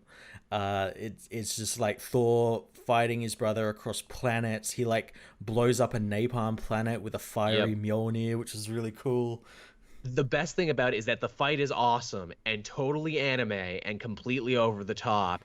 And you get that part if that's what you wanted, but also Aaron is sure to undercut and like underline it a little bit by being like, yeah, this fight is cool, but it's also really pathetic that these two old men are still beating the shit out of each other for... Still going at it after all these years. Still mad about shit that happened when they were kids, and that they haven't grown, and that they haven't moved on, and that they can't let it go. And when they really want to hurt each other, they start playing the parent cards on each other. Yeah, it's like, yeah, well, Dad killed himself because of me. And it's like, he killed himself because of me. And Mum killed her because of you. And... Yeah, exactly. Where it's like, friggin', Odin got Alzheimer's, and he got ancient Norse Alzheimer's, and I had to take him out back like old Yeller. But you know what? Mom died of a broken heart because she still loved you, Loki, even though you suck. And you know what? You're still every bit the mama's boy then that you were now, even with your new god-killing power. My favorite part, and probably like the most metal thing I've seen in comics all year, is Thor choking out his brother with his own intestines, and then Hard to tying top. the end to Mjolnir and throwing it into the sun. Like Yep. that's so Gonna be fucking hard to awesome. top. And even that doesn't kill. No, no, even that doesn't kill him, and yeah, he ends up like I guess killing Thor, but kind of not killing Thor.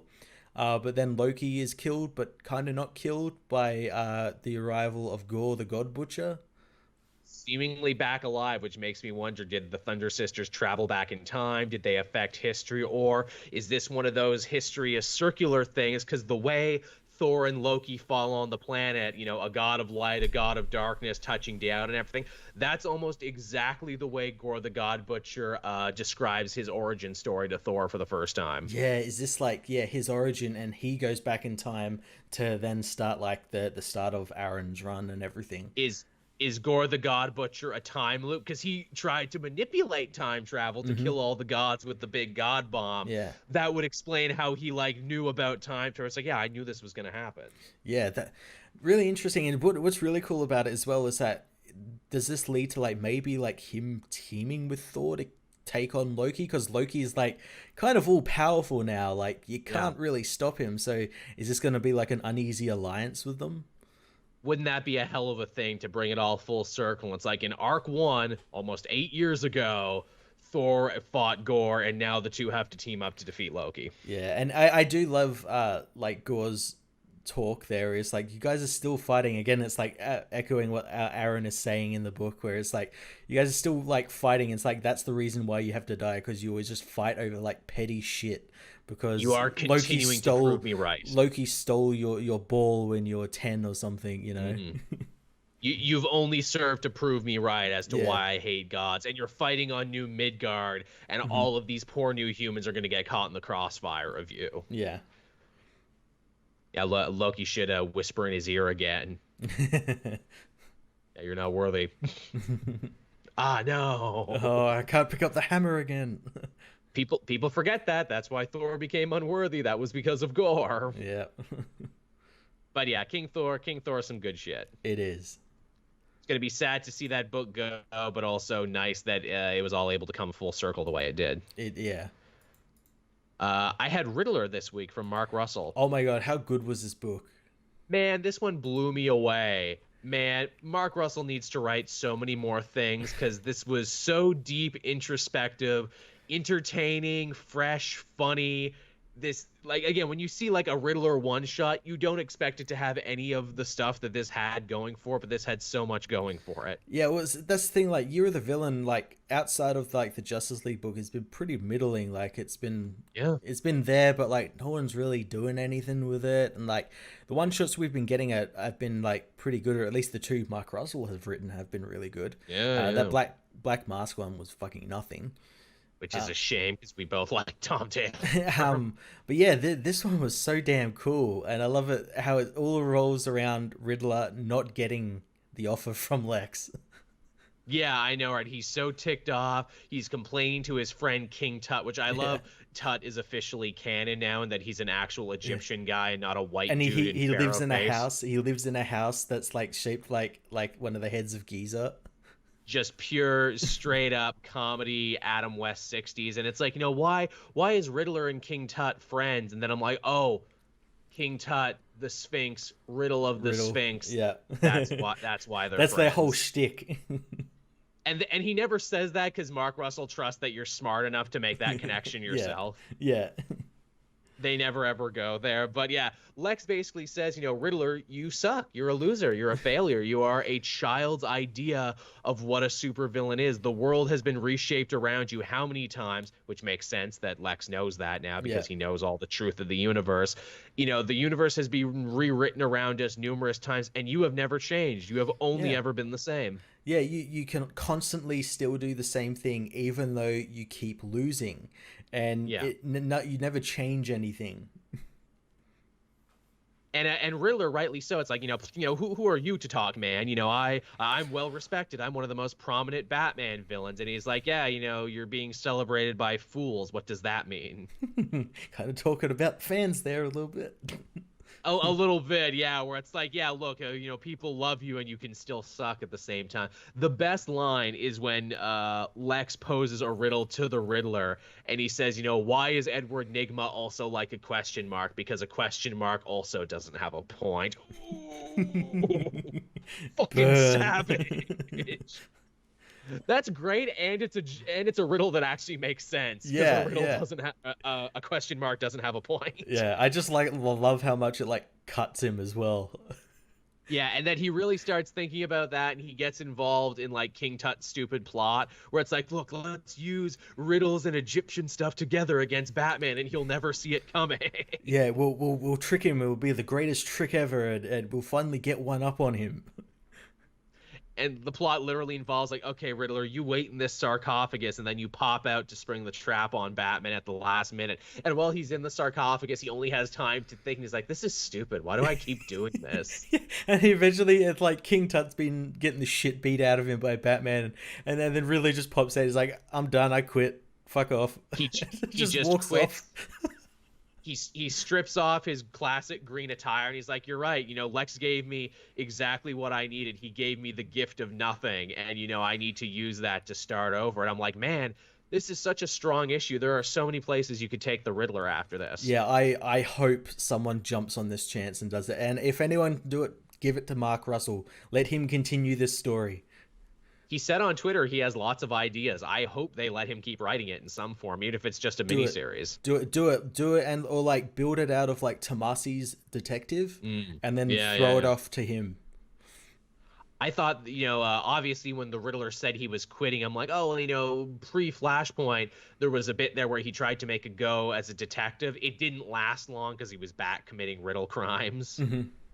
He had a sidekick there for a little bit. I thought a fun direction for him to go in is if he kind of became like Moriarty from Sherlock, and that is, I will use my big brain to master plan villainous plots for other villains in exchange for money. Yeah. It'd be interesting to see where he goes with this. Like, I'd love him to do that, like become like a master planner. I'd also like to see him like maybe change cities. Or it's like, okay, I'm going to change literally everything. I'm going to go to Metropolis, go to Keystone or something, just get away from Batman and change his whole deal. People forget Riddler really enjoyed screwing with the Outsiders and Green Arrow for a little bit back during the Winnick run. He had black hair at that time too for some reason. Mm-hmm. Yeah, he's still got those shitty mutton chops. Still got that weird like question mark scar, which again, leave it to Mark Russell for actually having more attention to continuity than most other books do. And some people said too, it's like, well, if he's quitting the whole Riddler name, what are they going to call him? And I'm like, well, his full name is Mr. Enigma. That's a pretty good friggin' name on its own. Just calling Enigma. Yeah, Enigma, or just Mr. E. Yeah, maybe that'll be his greatest trick, making everyone think he's a new villain. Yeah, when he's just still the old Riddler that he's always been. But yeah, really, really good book, really deep and interesting book. I wish all these Year of the Villains books were like this. This is a new height in these. This is the thing. They should have just let Mark Russell write all of these, because the Sinestro one was exactly the same, and it was really cool. They actually announced they're doing an Orm Ocean Master one. That one's coming out. There's also the Joker one that comes out next month too. Yeah, Joker one should be interesting because it's written by John Carpenter. And Anthony Birch. Yeah.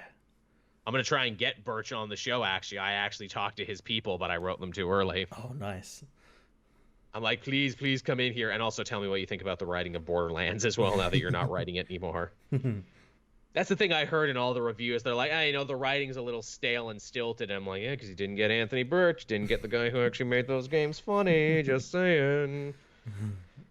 I don't think he wanted to come back, though, and I can't blame him. No, why would you want to work with someone like, goddamn, what's his name? Magician Randy Pitchford. Yeah, Randy Pitchford. Yeah, the real Riddler. He basically is, isn't he? Put him in a colorful suit, and Randy Pitchford might as well be a supervillain. And now I'm going to leave important file drives everywhere and have cats and crabs fight each other. Yes, and drives full of porn in places that people will find them. At medieval times, that's my plan. I'm the porn lure. Everywhere you go, you think it's a family restaurant, but no, pornography. You think you're walking in the park, pornography. Man, that's a hell of a villain. A villain just, motivated by horniness who just drops pornography everywhere he goes. But some people, I'm sure, would like him, and so Batman would be beating up the porn lure, and they'd be like, "No, man, leave him alone. He's trying to bring some joy to the world, man." I wonder what would his gimmick be? What would his outfit be? Just a bunch of hustlers all duct taped together? Yeah. Tissues and stuff. Oh no! Batman's like, I don't. He's got like the Riddler cane, but the top is just a dildo. Batman, I don't even want to touch you. Quick, lotion, deploy. Oh no, Batman's slipping on his lotion. Justice for the porn lure, exactly, Luke Skeletor. See, this is why we need to write for this company, guys. We can save DC Comics. We can save them from their slump. It's not going to be Doomsday Clock issue number 12. It will be the porn lure that we'll all get along with. That will bring everyone together. Oh, Space Lord saying that Mark Russell is actually doing a Harley Quinn year of the villain one shot. No shit. Oh wow, that might actually be interesting. Might be something new. Yeah, I hope it's as insightful. I hope it's Harley being like, man, my story doesn't make any sense anymore. I'm always seemingly running in place.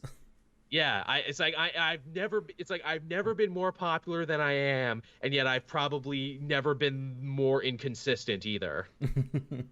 It's like, what do people want me to be? It's the damnedest thing. Oh yeah, I totally got to read that. Yeah. All right, so what else did we have this week, Matt? I feel like we're making great time. I got two more. We had Detective Comics issue 1011. Yep, this is one of the ones I read. It was fine. Yeah, it's been cool for like just like kind of short three issue Deadshot story with Batman trapped on an island and having to use a costume which is a lot better than it should be. Yeah, agreed. I will admit, again, we talked about Deadshot being dumb. So literally, he has the drop on Batman. Batman is hurt, doesn't have his utility belt, doesn't have anything. Deadshot has the drop on him and guns. The only way he could lose is if he defeated himself, and he decides, hey man, I'm gonna fist fight you. He doesn't realize it's Batman though, does it? He just thinks it's just like some guy. He does, but also still, that's really stupid. Dude, your name is Deadshot, not Dead Punch. Why are you getting rid of the one thing you're an expert in? He's cocky. He's being cocky.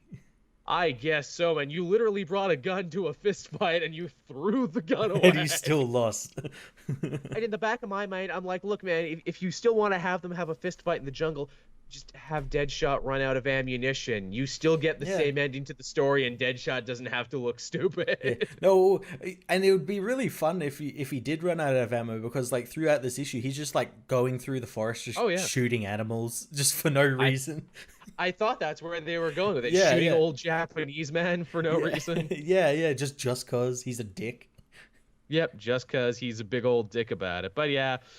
I mean, there's really not much to talk about in this series. Batman has a jungle adventure, and then it's over. Yeah, I do like the part with like the two men he's met on the island. How like he could get them off, but they're like, nah, we're gonna stay here. And so Batman like drops some care packages every now and then. That's cool. That is. You wouldn't see Tom King's Batman doing that. He'd be saying like, "Fuck off, old man." Yeah, really. This Batman who can actually form meaningful connections with people and actually, tries to keep friends and reward people and can actually smile and not be a miserable prick. Yeah. It's great. It's pretty nice, isn't it? Yeah.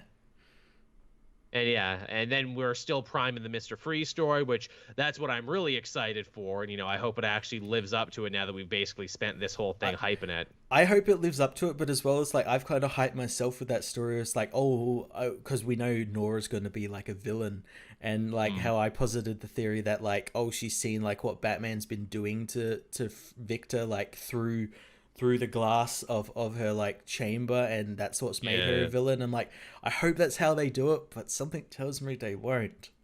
Yeah, same. I would also very much like that kind of thing. Yeah. Though I also doubt they will do it. Yeah, because it's too interesting. It's too interesting.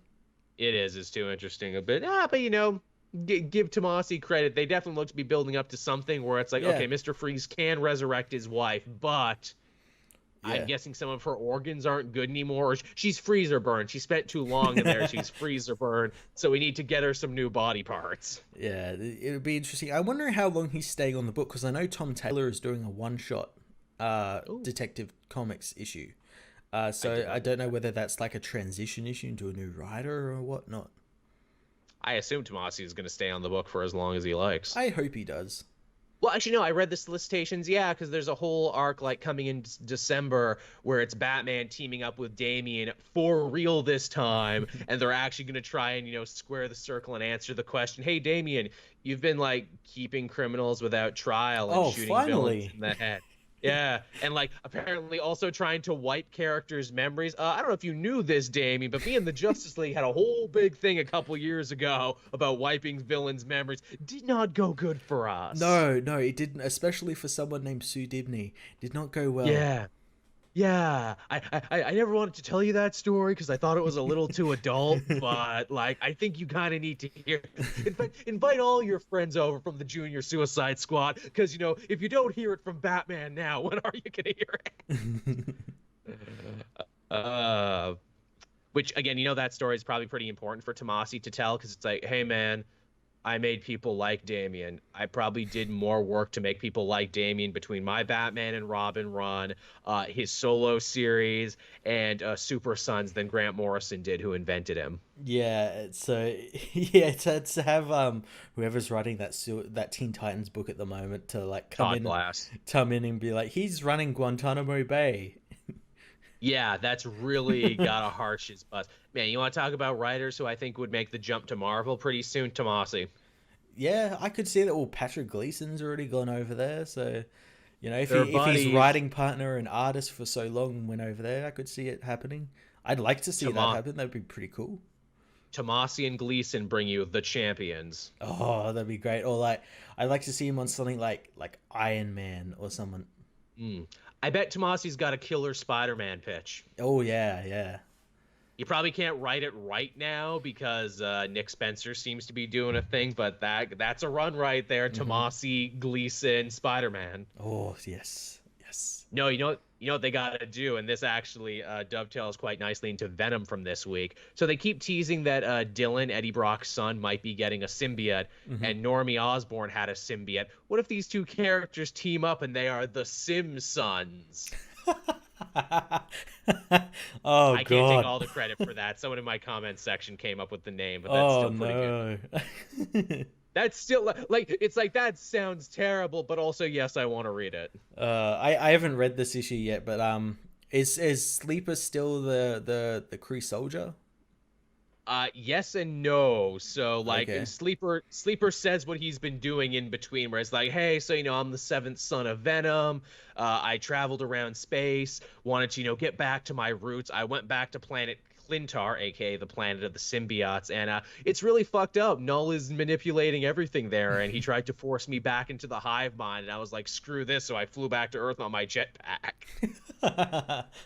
He actually does have a jetpack. Oh, awesome. And he's like, so Dylan, we're like family now. So you're like Eddie's kid, and I'm like the symbiote's kid. So like we're basically brothers. Oh, does he reveal that Eddie's his father? Oh no, he doesn't. He says we're family, but he doesn't mention that. He says, he's like, you're his brother, and I'm the son, so we're basically cousins, is what it is. And Dylan's like, yeah, sure, whatever. It's like, do you have a guy inside you? And he's like, oh, I haven't thought about that dude in a bit. He opens up, and the Kree soldier's dead and has been dead for a long time. Oh yeah, I forgot about him. Yeah, and he's like, oh, sorry, kids, for showing you that skeleton. I've been like in the driver's seat for a long time. Oh no, that's horrifying.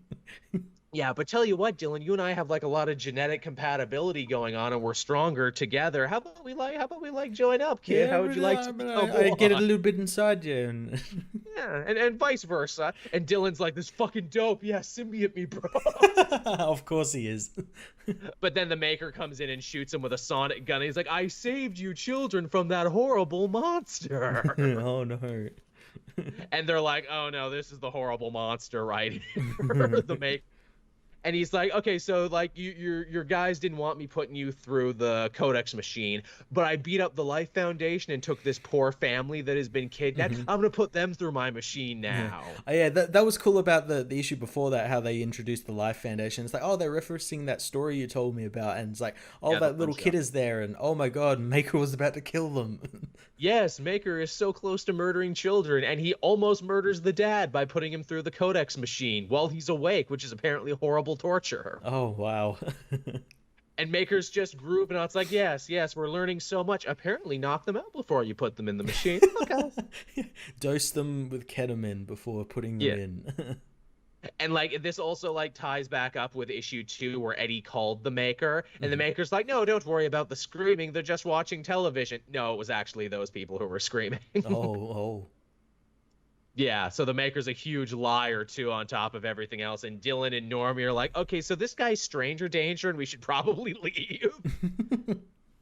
Like our parents and guardians have literally left us with a crazy man. And they're like, oh, but how are we going to get out of here? He's not just going to let us walk out the door. What would Eddie do in this situation? And literally, it's like, well, Eddie would probably get a lot of guns, go charging in head first, and make a lot of mistakes. And that's exactly what they do. Oh, that's great. That They book's try been so good.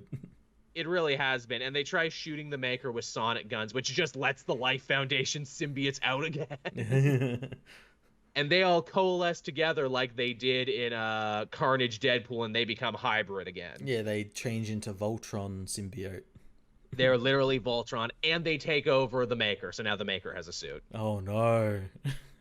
Yeah, because he wasn't horrifying enough. Now he's Maker hybrid. And he's like, well, I'm going to murder all you children now. And the symbiotes are like, oh, we're in Maker's head. Oh, this guy knows lots of things that would horrify all of you, actually. Which means they now know about the Ultimate Universe. Yeah, oh no. Yeah, the Life Foundation symbiotes now know about the Ultimate Universe. And they're like, yeah, also, Dylan, he's super been lying to you too, actually, about what you are. And Dylan almost activates some powers we haven't seen before. And then, what is it? The heroes come up to save them. But yes, there is something about Dylan, as I assume that will be important. Yeah, he's probably, like, as you said, probably some type of messiah or something. He's symbiote Jesus or something. He's either symbiote Jesus, he's either a living codex, because they say his mother may have passed the codex on to him. Like, well, what if he just is a codex? Yeah. He's either a living codex or, and here's a crazy idea, he's a suit that thinks it's human. Ooh, yeah. Yeah. Wouldn't that be some shit? Yeah, Dylan is like, just like, a suit. oh, that'd be really cool. Or he's like some suit human hybrid. Yeah. That'd be really cool. Yeah, where it's like, actually, no, you're not my brother or my son. You're just a suit that thinks it's human and can actually change to look human. Yeah, the real Dylan was absorbed into me or something. Yeah, in utero or something weird like that. Yeah, he was the twin that ate the other twin. Oh, shit. Yeah, that'd be fucked up. That's dark, but also like, yo. That's something Donny Cates would do. Yeah, it's like, Donnie, you're going places with this, aren't you? But yeah, Venom is cool. Venom continues to be a cool book, and like an actual tie-in that you probably should read, because it actually syncs up really well, and important shit does happen. That's the only Absolute Carnage tie-in I'm reading, because it's a mainline Carnage Venom book. I did pick up the Ghost Rider one, but I haven't had a chance to read it yet. Oh, okay. But it looked interesting because it's Alejandro, who we don't hear about as much anymore. And also Johnny Blaze and Ket show up there, and they're also getting pushes elsewhere. So I'm like, I should read this. Yeah, okay, then. Cool. Yeah. But yeah, that was me for this week. Cool. The last book I had was Batman Universe, issue 3. Oh, yes. This is the Bendis book we're actually enjoying. Yeah, it's great. It's great. I don't know where this Bendis has been. Yeah, so Batman has obviously been taken to Thanagar at the end of last issue, and here he's like interrogated, like why he's there. He tells them he's after the egg and everything. They end up wanting to help him because of this egg and everything. But Onimar Sin attacks the city, the Sin Eater, and then Batman's suddenly teleported back to Earth, to Gorilla City, which has been like ruined by Vandal Savage, who came for the egg. Right. And then yeah, he ends up teaming with Hal Jordan to go to Dinosaur Island to find the egg. Ooh, I love Dinosaur Islands. Yeah, and it's fun. It's fun as well because like Batman's just like talking about I love dinosaurs and I have one in my cave, and he's like talking like a real person. And there's a little bit of Bendisy dialogue, but it's like he's had like another writer come in and actually like fix it up because it just sounds like a real casual conversation between these two friends. I like that. They end up talking. They find out where Vandal's hiding the egg. They go for it. They touch it. They end up getting transported back to the 1800s, and they're going to go team up with Jonah Hex now. Oh, shit. Okay. Like, I was already in, but now I'm, like, mega in. Yeah, oh, the egg actually belonged to the Jonah Hex, and Ginny donated it to a museum, which is where Riddler stole it. Okay, so Bendis is kind of, like, tying all of his shit. All right, fair enough. Yeah, it's a real fun adventure book.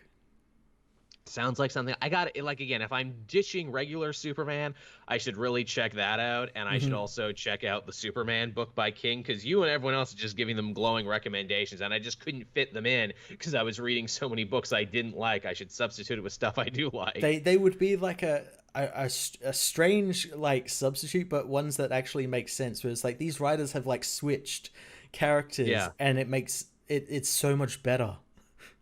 It's strangely better. Like how does this work? Maybe they always should have been switched. As Amazing Spider-Man in the chat says, Joel just busted a nut at that moment. Yeah, I might have. I'm putting that in the highlights. Yeah. Oh yeah.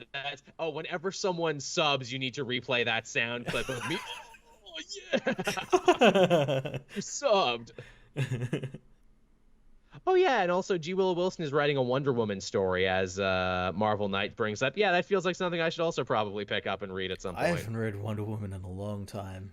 No, and you were right into it. Yeah, it was really good, and then it just got like too far behind, and it's like, oh, her brother is there, and they're fighting new gods and stuff like this. It's got to be hard coming off something like Miss Marvel, which is like one of the last new characters that actually took off and was a big deal, to be like, all right, now, write Wonder Woman, which will always be part of the Trinity, but has also never been as popular as the other two. That's got to be a hard thing to come off on. But yeah, is that everything we read this week? I'm pretty sure, yeah. Oh, did you read Snoke? I actually read Snoke. Did you read what? Did you read that new Star Wars Snoke one shot? Oh yeah. Oh, you read it? I hopped on this, and then I actually enjoyed it so much I went back and I read the Hux one too. The Hux one was so damn good. I can't remember whether I talked about that last week, but it was. I don't think it was probably the best Age of book I've read out of the three eras. It's so damn good. Of the two I've read, yeah, I like the Hux one way more than I actually liked the Snoke one. The Snoke one is fine, but the Hux one, you feel you actually get a better understanding of the character you walk away with it from. The Snoke one is more of a Kylo Ren book. Isn't that the hilarious thing? It's actually way more about Kylo Ren and his trip to the Tree of Insight and what he ends up seeing. Yeah, it is about Hux in that, like, we see how much of, like, an abuser he is of like Kylo Ren and like manipulator and all that sort of stuff. That stuff's pretty cool. It is, and how it's learned behavior, and how the two of these guys have this weird like codependent relationship where they don't like each other, but they need each other to keep climbing in the direction they need to climb in. Yeah, and I liked like Ben going to Dagobah and going into like the cave that Luke went into, and he fights Luke and kills him, then fights his parents, but he doesn't kill them. He like pretends to, which is really good. So you see that like spark of like Ben Solo still in there, which you then see in the films where he's like kind of torn with what he wants to do and everything. But yeah, it was damn good. I really enjoyed those two issues. It's really, really weird because those two issues are like the only ones where like something of actual value happened to the character, whereas like in the other Age of books, everything was like kind of new and could happen, but these ones are like with characters who are still evolving in the films, so there's only so much you can do with them in terms of creativity, so they can't like the really... Phasma one was just her having a fight on a planet, her kind of reiterating how much of a coward she is and all that sort of stuff. The Finn one was about like how different he was from other stormtroopers, stuff like that. But yeah, you can't really do much in terms of creativity with them. But like these two were... a lot of that's still up in the air. But these two were pretty creative. They were really Yeah, great. absolutely. And showing you sides you wouldn't expect, where it's like, oh, Hux, despite being part of like the First Order and everything, really doesn't like the Empire because his dad was in the Empire and his dad was a piece of shit. Yeah, it's even better because like you see like his childhood, and like it's explained more in the books, but he's basically a bastard son of an admiral, Yeah, like his father and like a kitchen hand or something. yeah. So his whole life he's been like shat on, and now he's got this piece of power, and he's like taking full advantage of it. Yeah, exactly. That I'm like, ooh, that's a good place for a villain to be. And even with the Snoke one too, we do learn one interesting piece of Snoke, where that is that Snoke actually really respects Luke. Yeah, yeah. They've made it like a thing in like the expanded universe where it's possible that like Luke and Han and all that knew Snoke before all this went down, or like knew of him or knew what he was. It sounds very familiar, where he's like, hey, Mhm. don't talk shit about Luke. If Luke was by my side right now as my apprentice, I'd be ruling the whole goddamn galaxy by I now. like that. It's very Empire, where like the Emperor, where like Palpatine, like for a time there around Empire Strikes Back, wanted Luke as his apprentice, whereas like Vader's Hmm. like, oh fuck off, you're like an old man in an iron lung. I want this like new hot new thing. Yeah, and that Snoke even still really didn't care about Kylo. It's like, you're fine. You'll work as an apprentice, I You'll do. guess. Which I think is a much better meta thing for Kylo. It's like, oh, no one actually wanted you, Kylo, across the board. Everyone thinks you're dog shit. And also, don't you take that helmet with you. You're not Vader. You don't have the right to wear that. There was a great line in that Hux one where he talks about the helmet. It's like you Vader wore the helmet because he needed Because it you to couldn't. breathe. You wear it to hide from your rebel scum parents. Love that, and also adds a lot more reason too as to why he wears the helmet. It's like, Yeah. yeah, because if other New Order members found out that he was related to General Organa and Han Solo and famous rebels, yeah, they probably wouldn't take orders from him. They did a great thing about that in the book Bloodlines, where someone leaks information that Leia is related to Darth Vader, and it like causes disrupt in the Senate and everything. It was really cool. Yeah. So yeah, Star Wars is good. I liked that one. I Yeah. definitely want the next one is the Knights of Ren. Yes. There's this coming week. There's the Age of Resistance, Rey and Rose, and then I think the last one is the Kylo Ren one, and then Okay. we go on to there's the Rise of Kylo Ren book by Charles Soule, Yeah. and Yeah. Yeah. apparently the main Star Wars book is actually ending after this film. Yes, so I heard. Greg Pakran, and two new series are going to come out of that. Right. Okay. Because yeah, I definitely want to read the Kylo one, Hmm. and I definitely want to read the Knights of Ren one, because it's like, okay, here's some shit that is canon and has not been brought up in the movies yet. Yeah, it's going to be real cool. Yeah, I'm all on board for that one there. It's like I really want to go back and read Star Wars, but there's so much Star Wars Oh, now. there is so much. I'm so behind on it as well. And there's that new game coming out. We talked about this before we started. That's coming out like in November. In November, and we've had like one trailer. Yeah, that's crazy. Yeah, I'd like to see some gameplay sometime. It would be good. Sorry, what was that? My Oh, headphones got knocked out of my head for a I second. just said it'd be nice to see some gameplay, before the game actually comes out. It's weird. Maybe they're just like, way too comfortable being like, it's fucking Star Wars, so everyone's gonna buy it. Yeah, that's true. Yeah, I mean, I definitely want to check it out. Yeah. It's got Saw Gerrera, man. Saul. I'm down for that. So, yeah, is that the show? Is that everything we had this week? I think so, yeah, just over 2 hours. Oh, well, there you go, everyone. Thank you for coming to this very impromptu live show. We would have hyped it up a little more, but the idea was that if it was a shit show and we had to go back to doing it the old-fashioned way, you wouldn't feel too ripped off if we had talked about it all week. Yeah, but yeah, it worked out pretty well, and maybe we'll start doing more of these.